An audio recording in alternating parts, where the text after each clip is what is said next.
This is the evaluation of nth roots. So instead of just looking at square roots, we're going to look at third roots and fourth roots. Third roots are also known as cube roots, fifth roots, sixth roots, etc. Okay? And in order to do that, we have to get on the same page with some notation and some meanings and definitions and that kind of thing. So let's look at that. Okay, this is on page 27 of your book for those of you who are screenshotters. Otherwise, please take a picture of this page, and I'm going to go through and explain what all this different stuff means and some terminology that you need to know. So here's what we need to know. Okay, first off, this n is known as the index. The little number in the little notch of the radical symbol is known as the index. That index has to be bigger than 1. Okay? So with a square root, it's understood that it's a 2. We don't write the 2.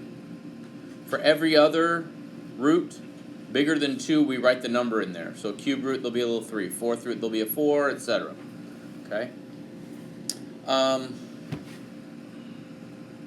Really what the radical means is raise the answer to the nth power, that index, and you'll get the number underneath the radical, which is known as a radicand.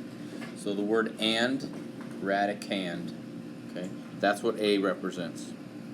Okay, in order to simplify this, you're looking for a number that you can raise to the nth power that will equal the number underneath the radical. Now, we have a set of criteria that we have to follow in certain circumstances, and that's this last line. If the index is even, the number underneath the radical, the radicand, must be positive or 0. If it's not, I have an even index and I have a negative number under there, then we're talking about imaginary numbers. Okay? For our purposes, we're going to say not real. If it's a square root of a negative number and you want to use I, the imaginary number, you are welcome to do that. But fourth root, sixth root, eighth root with a negative, that doesn't apply as we know it now as with I, because I equals the square root of -1. It doesn't equal the fourth root or the sixth root or the eighth root of -1. It only equals the square root of -1, and we'll get into, we may later on in this course get into that. But for our purposes, if you have an even index and this number is negative, you can just say that it's not real. Okay? The other thing, when we have an even index, this is where these two lines contradict each other. Okay? The answer, if this is an even index, must be positive or 0. Even though, if for example, if we say the square root of 4, the square root of 4 never equals -2. Even though -2 squared gives me positive 4. Okay? We only use the positive answer, and that's one of our stipulations. When the index is even, our answer must be positive or 0. When the index is even, the radicand must be positive or 0. Those are some of those stipulations when it comes to radicals. Now, if the index is odd, we can have a negative underneath here, and we can get a negative answer, and that's fine. The only time we have these stipulations is when the index is even. Okay? Let's get on to some examples. Okay? I honestly don't know what page this is on. But go ahead and take a picture of this. I'm sure Dominic will tell us what page it's on here pretty quick. 20 what? 28 as well? Okay. And try to work through those 5 problems and see what you come up with. Okay? And then we will go through them each and we'll be done. So on this one, I'm looking for a number raised to the third power that gives me -125. Just shout it out. -5. Okay? Now in that case, since the index is negative or even, nope, the index is odd, we can have negatives. When the index is odd, we can have negatives.